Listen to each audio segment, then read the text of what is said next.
back, as always, with another episode of the Unpro Pro Rugby Show. Back with the sexy Mon, the sexy Pom. Mike, what's happening? How are you? Mate. Good, mate. How are you? Fantastic. Another week of decent rugby, mate. Yeah. Another week of more rugby. I mean, there was the NPC. We're not really touching on that, but there was the NPC that just started again, and more of the European teams started playing their warm-up games, or the Summer Nation series, the Summer series. So it's just so much rugby, man. It's great. So good, mate. So good. Few surprises for me this week, which I'm sure we'll get into, but it's just good to watch rugby again, mate.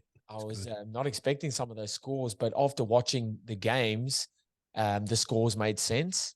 Those teams that did win, surprisingly, were the better team on the day, for sure. 100%. Mate, we're going to get straight into it. I do want to give a quick shout out to the local NHRU. Semi-final teams are locked. So Maitland played Merriweather and Uni plays against Wanderers. The winner of the Maitland Greens game goes straight into the grand final. The loser plays the winner of Uni versus Wanderers. And that's just knockout, man. You don't have any chances there. So big game for you, mate. Big couple of weeks coming on. How you feeling about that? That's a cracker game against, is it at Wanderers, you said? At Wanderers, yep. Wow, that's going to be a good one. For sure. I'm a different beast when it comes to finals though, man. So don't run in my. All I'm saying is, if you're listening, don't run in my channel, man. I'm gonna. Heard it here first. I'll be there, mate. I'll be there with my banner, mate. I'll be supporting you for sure. Let's go. Right, we're gonna get straight into play on a knock on. There's a couple of, and this is it's only gonna be one play on a knock on because I really want to get into the two games that we're gonna review. Let's do it.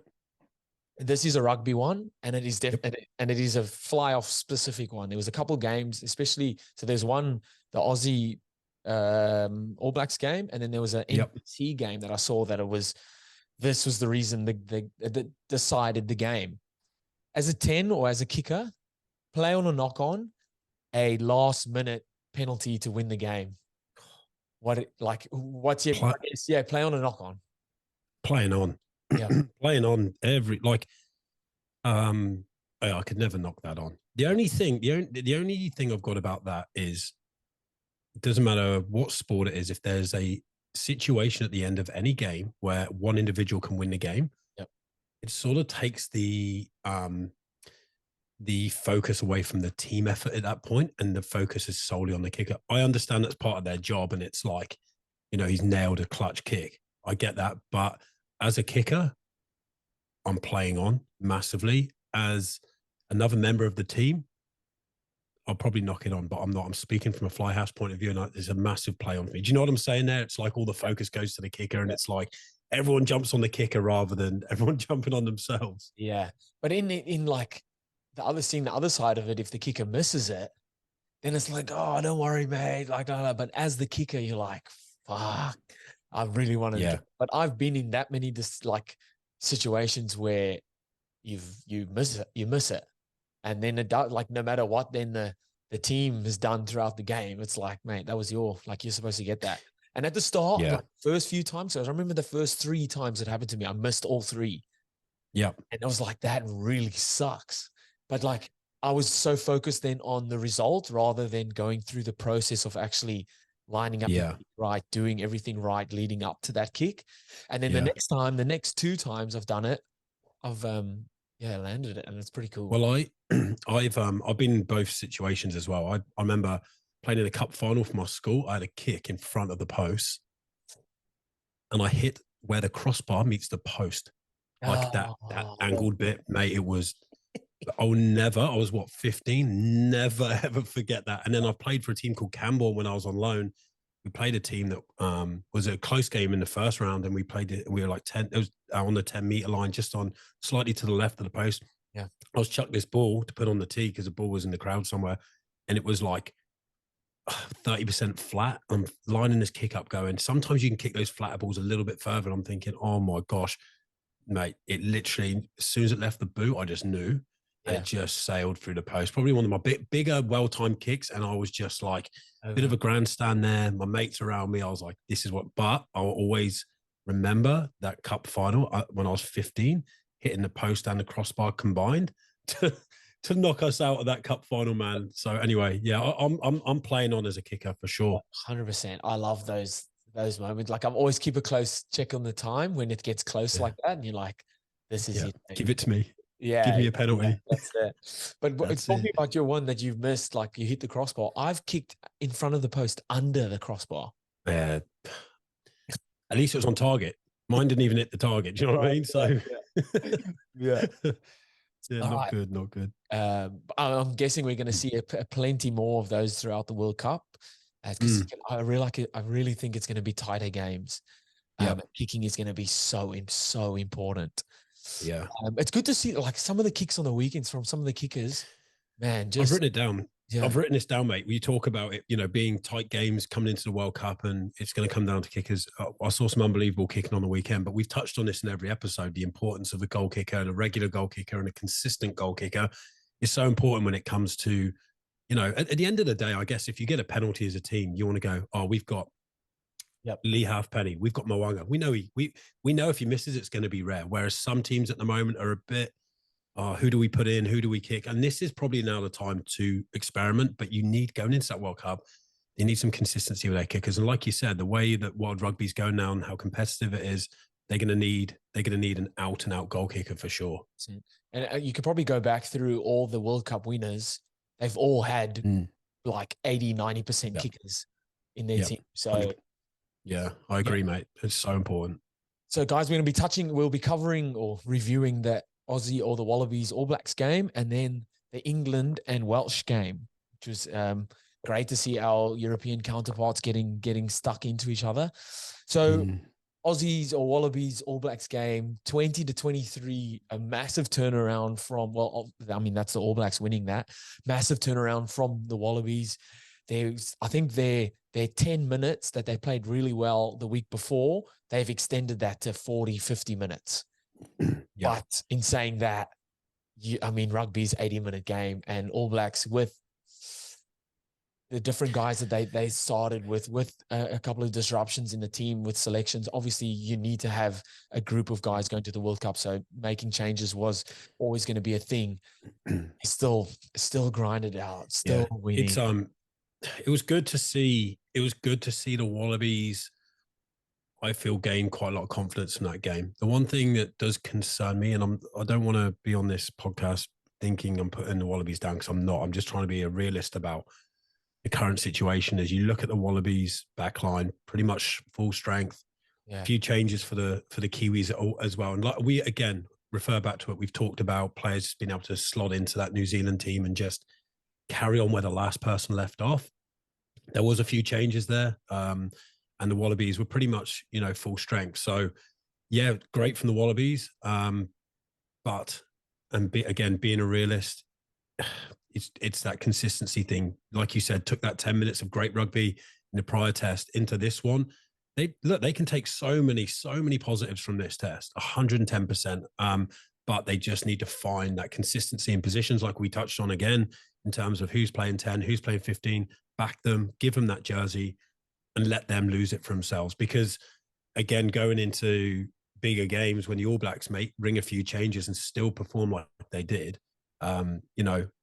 it can be, I guess, concerning. But, again, a lot of positive for the Wallabies out of that game. 100%. I do want to shout out to all the Kiwis that were hating on Ian Foster at halftime. I'm going to a special mention to Josh Meads. He's a big fan of the show. He was calling for Ian Foster's head at halftime. And I'm like, there's still another whole half of footy. And I'm guessing he's not the only Kiwi that was thinking that. And I told him, man, a World Cup, you go to a World Cup with 30 players. I think it's 30, that's right, even a little bit more. You need to be making changes now and putting guys. Now's the time.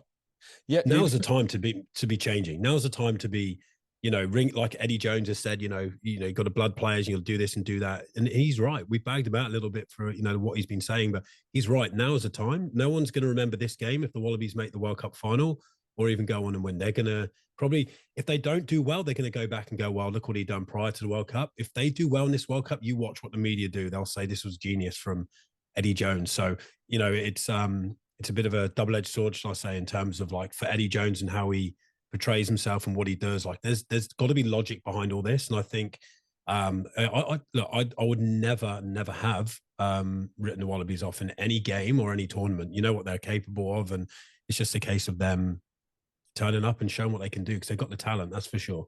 100%. I do want to touch Yeah. on one thing with the All Blacks, sticking on the All Blacks for now. Everyone is known the All Blacks to be this kind of, not, I wouldn't say flamboyant, but they out there with their play. They like to run the ball rather than kick. And they've got great basic skills, drawn pass, hands. They love the little chip cross kick, the offloads. They do the basics really well. What I saw on the weekend, I was like, and this is very important going into, especially into Europe, playing against these teams that are very forward dominated, was that All Blacks flipped the switch and decided to go through the middle with their pick and drives or their short plays. And that ultimately led to them pretty much winning the game with Finau scoring on debut. And it was just that for me, that switch of like, okay, our players out the back aren't necessarily working, or Wallabies, to their credit, were defending that really well. They changed that and went through the middle and ultimately won the game like that. I mean, I think they got the penalty off it might have been was it an offside or a scrum penalty even, just to change their whole thing to win it. Like, and I was just like, that just shows their well-roundedness of that All Blacks. Well, mate, and I can refer that example back to England in the World Cup final against you guys, South Africa. We had a game plan that we beat the All Blacks with. We took that same game plan into the South Africa World Cup final, tried to use that. Plan A, there was only one plan, and that was plan A. That didn't go to plan. We had no backup. Yeah. What you've just said there is, the All Blacks were doing one thing, realized it might have been not as effective as they thought initially, and just switched it up. But then just switch it up, they execute it as well. Yeah. And again, we arc on about the All Blacks and how good they are. That just goes to prove no matter who they've got in their team, they have plan A, they have plan B. I'm no doubt they'd have a plan C. And when needed, they know and have faith in every player in that team and the coaching staff that they can switch it up and execute it just as well as plan A. Seamlessly well, yeah. Just again, just shows their dominance. And going into the World Cup, we'll definitely do a just straight World Cup episode. Best moments and stuff, like most iconic moments. I don't think I'm allowed to say best moments anymore. Again, shout out Ronan O'Gara. Come on the podcast, mate. And we'll touch on all of that. But they definitely, for me, the front runners to win it, even though the Springboks are going back to back. So I'm kind of contradicting myself there. Anyway, I want to move on to the Wallabies. Because like you said, like I said at the start of the pod, they took their 10 minutes from last week's game where they played really well, and they've kind of times that by 4 or times it by 5. Yeah. For 50 minutes in this game, I thought they were going to win, and I think most people thought they were going to win. Yeah, I think I was exactly the same. I don't know if I go, well, I would. I'd probably say there were times there where I was like, geez, there's going to be an upset here. Yeah. Some players just stepped up. I think, I've got a few things written down here. I think Carter Gordon improved on the previous performance. Again, shout out to Eddie Jones, keeping faith. And again, we know it's not an easy position. And we're not talking international level. In general rugby, it's not an easy position. So I think that would have done his confidence a world of good going into the World Cup if he gets that spot, which I'm sure he will. That performance in particular, I think is really going to do him well. Tom Hooper, mate, as well. I was just looking at stats there. I didn't write them down, but I singled out Tom Hooper. Like he's making a huge impact in that pack as well. Again, Rob Valentini as well. I mentioned it last week. Just does that work that no one else seems to want to do. Makes a big difference. You don't look at him and go, wow, he's outstanding. But if you actually watch him closely, he does some incredible work and work that even the commentators don't really pick up on. So, as a team, I think they can take, like I said before, a lot of confidence going into moving forward from this game. And yeah, it just typical Wallabies, I guess. They find some sort of form when they really, really have to. And I'm sure Eddie Jones have had although they lost, a big smile on his face in terms of proving the media slightly wrong in terms of what they thought the Wallabies were capable of. So I think it's, they played well. Some players played outstanding. And that's what unfortunately, against the All Blacks, you've got to. And obviously outstanding at times isn't enough. So, but they've definitely got a lot of positives from that. What you said on previous podcasts about the All Blacks defense was that if you rob them of possession and you keep at them, obviously retaining the ball, you're going to find weaknesses in defense. And I think that's where the Wallabies did well in finding weaknesses around their ruck, especially that Mark Nawanga Nitawase. Yeah. his presence around the ruck time and understand Yeah. that the connection he has then with Tate McDermott as well. He's really good at picking up the ball and playing that inside ball or the little short. And then Mark can somehow just dance himself out of one of those red phone booths. And he did really well. I think it was their second try, Hooper's try. Leading up to that, he broke through the middle there and kind of connecting their dots in they make a break, and previously Wallabies would then fluff it up somehow.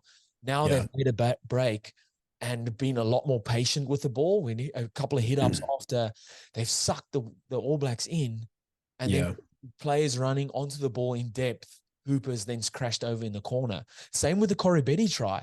They sucked players in, and at the right time, players running on the ball in depth. Marika Corribetti scored, and they both scored in that same corner. You've hit the nail on the head. I think even at the level that I played at, and I'm sure you played at as well, when you break the line, do you chuck that 50-50 pass, or do you take the tackle? Do you reset? Do you trust your teammates to do it?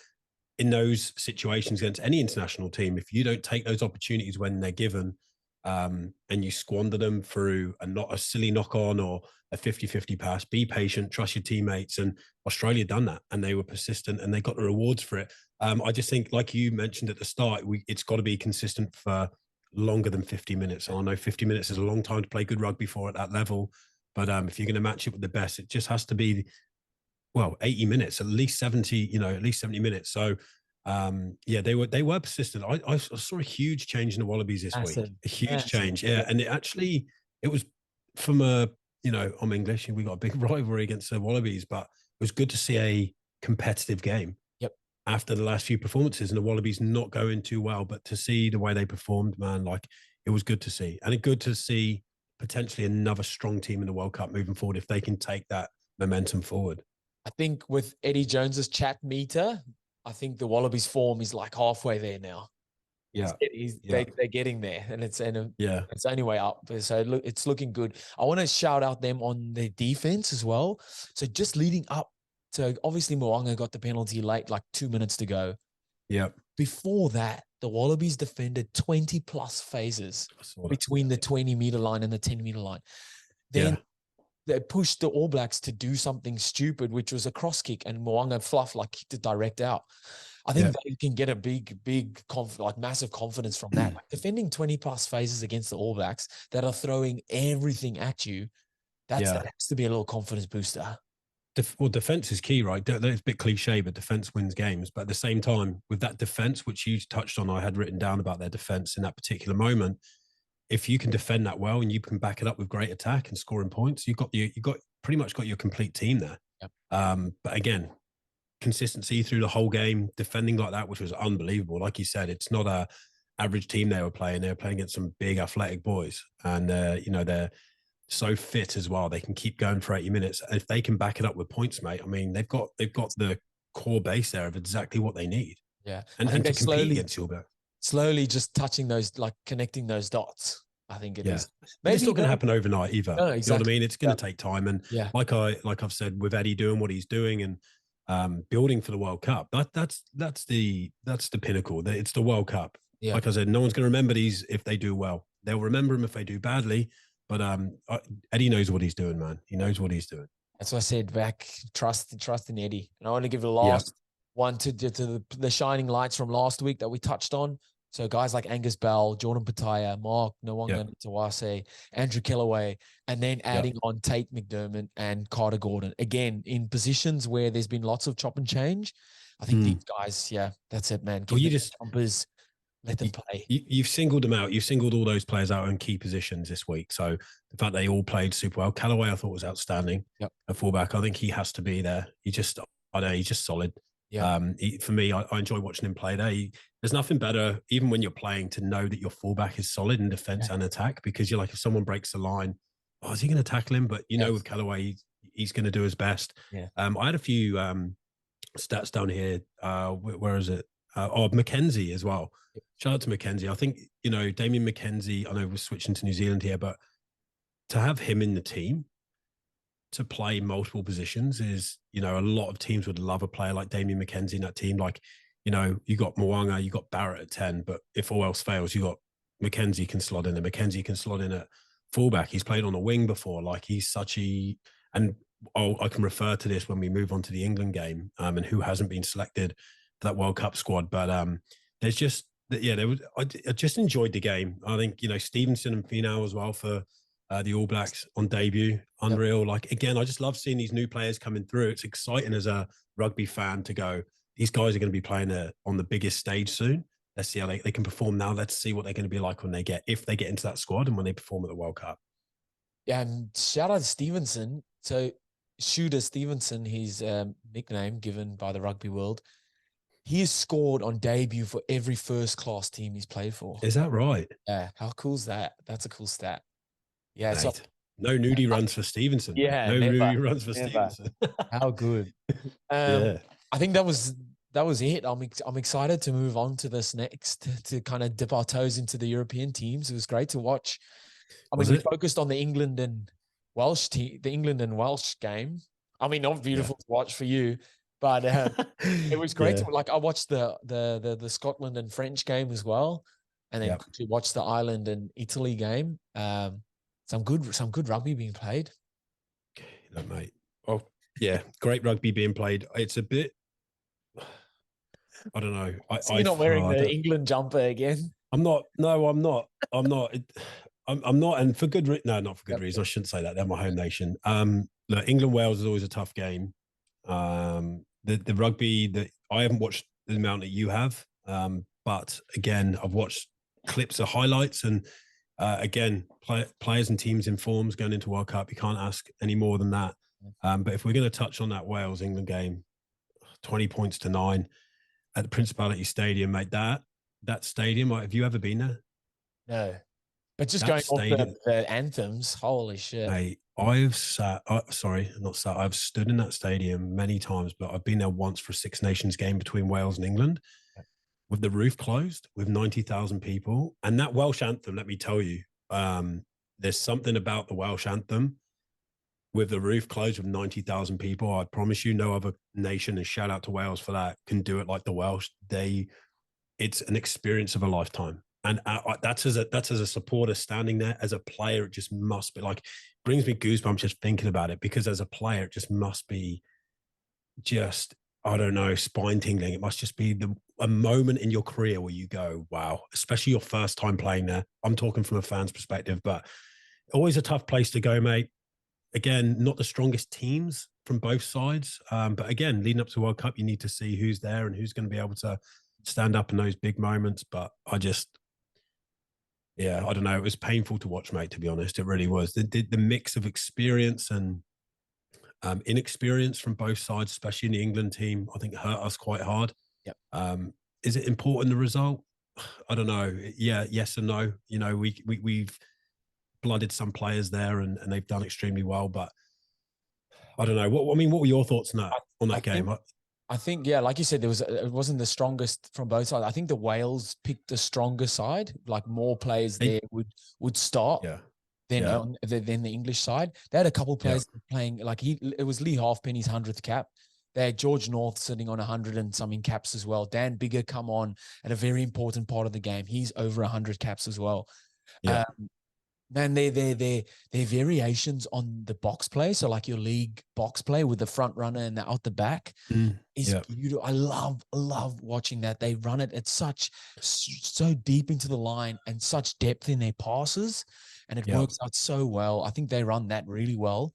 We waited until the second half for the first try, but holy shit, what a try! I think it's Sam Costello. I don't know if you pronounce the T, but Sam Costello. Costello, I think they call him. Costello, there we go. So Sam Costello, cross kick to Wainwright, who's their 8th man, caught it. I think a little step handoff with an offload to Jack Morgan, the captain. He done really well there to get through a few players as well, drawing two and passed it inside to Davies, and he went untouched over the trial. And like a beautiful worked try. Yeah. The Welsh have always been, the last few years, they've been a bit up and down with results and things. But again, Wales are a team always in the World Cup where they beat England in, not the last World Cup, the World Cup before maybe, I can't remember. Because I always remember those big games, especially in World Cups. But they can step it up on the biggest stage as well. So they're always a strong always a strong team, very inconsistent, I feel, at times. Like they went and won the Six Nations, a Grand Slam, and then dropped off the next year quite considerably as well. But they're just another teammate, big, powerful. I don't know if you took notice. I was looking at the two. I'm not a forward, never have been, never will be. Looking at the forwards, mate. The 2 second rows for England and Wales are monsters, man. Yeah, Absolute monsters. And I can tell you from experience, they breed the Welsh different, man. Where in Wales, they are just tough, and I've played in some dire conditions and some dire places in the valleys, in the Rhondda valleys in Wales. And mate, if you want the game to finish, you forget the shower, you want to jump straight in that bus and get the hell out of there, man. It's a tough place to go and play. And like I said, especially with those crowds and the passion that the Welsh show. But like I said, there are positives from both teams, a lot of negatives, I feel, as well. I think England were extremely sloppy. I think Marcus Smith always plays well, very unpredictable. I have a bit of a concern with Marcus Smith just because of his unpredictability. Love watching him play. As a fan, great to watch. Oh, sugar. As a fan, great to watch. But in those big moments in big games, you know, I think the Lions tour he got selected on is probably done him the world of good. Maybe giving him a little bit too much confidence, maybe. But again, great goal kicker, great at organising. He's very vocal on the field. I've noticed that. I'm sure the other boys love playing with him. But the thing is with an unpredictable player like Marcus Smith and I've played with these guys, they will offload a ball or they'll do something that you would never expect to happen. So if you're not expecting the ball, I mean, I'm sure the coaches say it. When Marcus Smith is at 10, I don't care what line you're running, expect the ball. Expect something, because he can read the defensive line so well, and if he sees a gap, he'll put you through it. But if not expecting the ball, you're probably going to knock it down. And that's what I feel with him is, are the other boys able to keep up with his intelligence when it comes to that sort of thing? Does that make sense? Yeah. Great player though. What I think that works in his favor is that Dom Brandt is 8 and Danny Kerr at 9, and they all three play together at Quins. So I think that does play a bit in his favor. But yeah, like you say, sometimes it is very unpredictable to read what he's going to play. And then you don't know where Owen Farrell is very safe, very structured. He does have a little bit of flair in him, and his defense is obviously very strong. But you need, and then George Ford is very similar to Owen Farrell. George Ford's even more straight down the line, mate. He's just, you know exactly what you're getting. He's just very good, solid fly half. But I love Smith. You're saying England with the sloppy play, they have 15 handling errors. 15, and I know they haven't played in a while together, but fuck, man, you're not winning any game with 15 handling errors at that top line of footy. And you're not winning any game with 24 turnovers to Wales' 12 as well. That's massive, man. I'm not being funny. You could watch a club game of rugby in any country and not see 24 turnovers. Yeah, that at international level is, again, experience or not, you're putting that team because you know, or you're good enough to do it. But that's just not good enough. And you do that in the World Cup. Oh my gosh, it's going to be it will be painful to watch, and there'll be a lot of, at the end of the day, you don't want, and this goes for the Wallabies as well, you don't want any controversy, you don't want any doubt by the media or anyone going into a big tournament. You want everyone to back you, everyone to just support you for what you've got, go out and do the best you can. If you lose, you lose. But I think if we go into a World Cup like that, the English side or even the Wallabies doing what they're doing, you don't want that media behind you with the doubt, you know what I mean? Yeah. 100%. And I do, again, a special occasion, and you're going to definitely agree with me on this one. We're going to have a little podcast moment for Freddie Stewart's defusal of any high bomb, any up and under, any high kick. He's sweet, man. I don't think he's ever knocked the ball on. I think he's knocked He is such a big unit as well. He's such a big fullback in the modern day game. Yeah. But just solid. Well, I remember when he came on, I remember when he debuted, and I was like, who's this guy? Not who's this guy, but, you know, what's he going to offer here? And from the moment he put on that England shirt, he just does a job. He scores tries. He does not drop a ball. He is so solid under the high ball. It's crazy. I'm glad you brought that up. I didn't even really think about it, but now you say it. He is, he's so reliable. Again, as a fullback, you want to know when that ball goes up, you don't want to, you know, a winger or a fullback where you turn around and go, oh, it's him again. Is he going to drop it? You know, he's going to catch it. He's going to catch it, everything. And like you mentioned, with Andrew Kellaway, and you don't want any doubt, like, man, there's no doubt. Yeah. And that's so good to have, like, boom, he's your number one fullback. And, I think the kicking, I think England's, we're sticking with England a bit, yeah, because you're obviously Okay. English, and I'm British. I've got a British passport, so I can talk about England. I think the connection between Danny Care and Marcus Smith, obviously that they have at the Quins as well, works really well with their kicking, whether that be exit or attacking kicks. Like Danny Care's box kicks are really good. And just having that connection where they know, okay, you'll take this box kick, or I'm going to sit in the pocket and send it. Yeah. They're both really good at doing that. It's just playing together with all the other players a bit more, I guess. Yeah. It's a perfect combination. You look at the New South Wales Rugby League side; they do the same thing with the Panthers players. Like the combination, if you can get those combinations in from a club team into an international team, you're laughing because they know they play with each other every single week. Danny Care's experience, mate, like his box kicking, his passing, he rarely puts a foot wrong. You've always had him and Ben Youngs. I mean, that's a tough combination because who do you start and why do you start them? And that would have been a tough conversation for the coaches. But yeah, I think Danny Care will be a good influence on Marcus Smith going into the World Cup.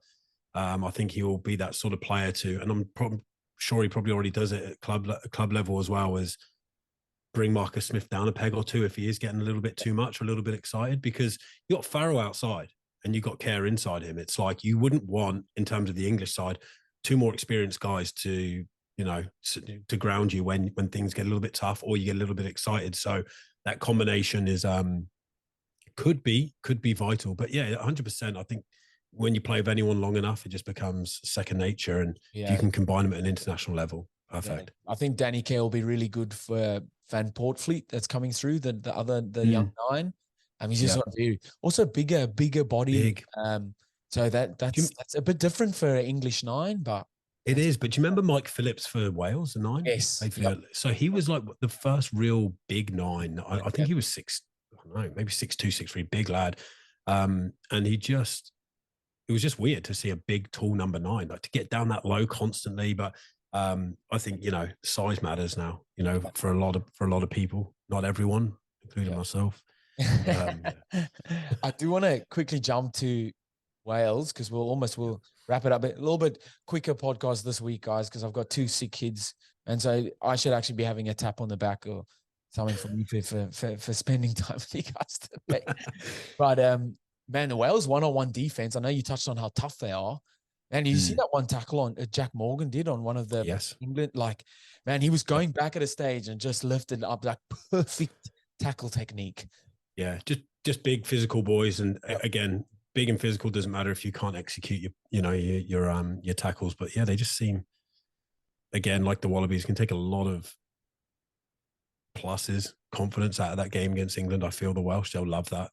Beating the English, regardless of who's playing. They'll love regardless that. of if it's a warm-up game or whatever, it's still a fucking big test. To win. It was like 80,000 people there. It was packed.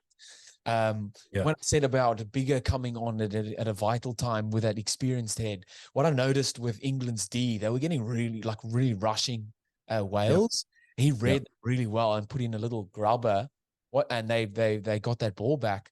And again, just connecting those dots, because making the break or making the right decision is one thing, but then what comes after that? So the patience in attack, sucking them all in, and that's when North ended up going around in the corner and scored as well. So it's just that connecting those little dots where, yes, making the break is one thing, or collecting a little grubber that you've put through, but then what do you do next?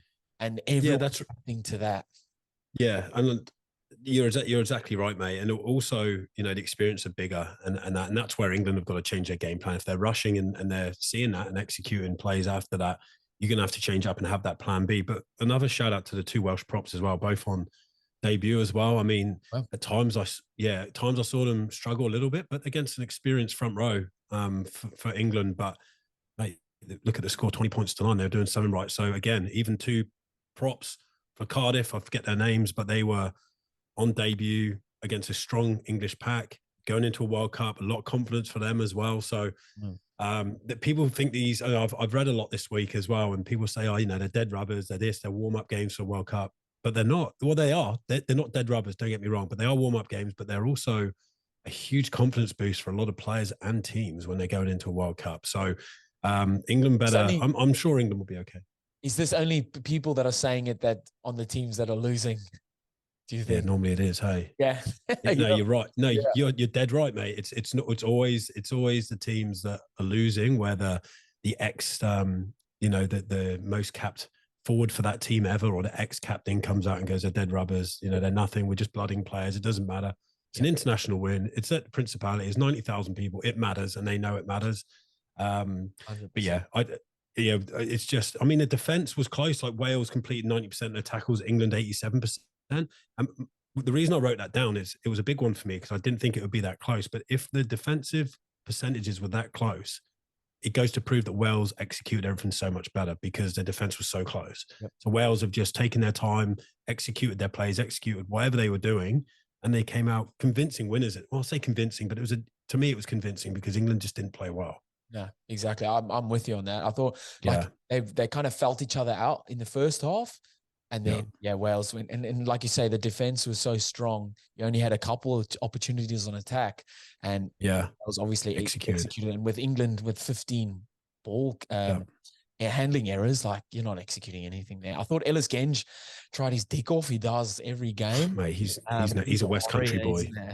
He's from down where I'm from. He's a Bristol boy, and he's just got that he's just got that real heart about him as well. I just wanted to say quickly, shout out to Lee Halfpenny, man. That guy just doesn't stop. He looks fitter, bigger, and stronger every year. But also, just before we wrap it up, leaving Henry Slade out of this World Cup squad, to me, we talked about it in a previous episode, the kicking options from 9, 10, 12, 13. You've got Smith, you've got Slade, and then you've left out, Farrell, and then you've left Slade out, that left footer. Good kicker, good goal kicker, good centre. Been around the England squad for a long time now. I don't understand it. It'll be interesting to see the reason why behind that. Mark my words, he'll get called into that England squad. I was just about to say 100%. That was my little bit going to be added onto that. He's going to get called in. 100%. Whether it's, he probably knows. He probably already knows. We're going to put this person into blood them and then bang, you're in. So I don't know, but a bit of a strange one. But Leicester Tigers, especially for his confidence, man. Like even though he's an experienced player, like that's not nice. It's not nice. Unless there's a real valid reason. It's but Borthwick is mixing it up. I'm glad Borthwick's in there and doing mixing things up a bit. But yeah, it was a bit of a shock to me to leave Slade out. Yeah, for sure. All right, guys. Well, like I said, it was going to be a quicker one. Thanks again, Mike. Thanks again, everyone, for the subscribes, the follows, the likes, all of that fancy stuff. We love it, man. It's getting into the business end of this World Cup. It's less than a month away. And we might do some sort of like prediction pool. I'll sort something out and we can get a few people and get some prizes in or something. Cool. Go from there. All right, guys. Go look after your children, mate. Yeah, I'll try. Good luck, mate. All right, guys. See ya. Mate. See ya. Bye. See ya.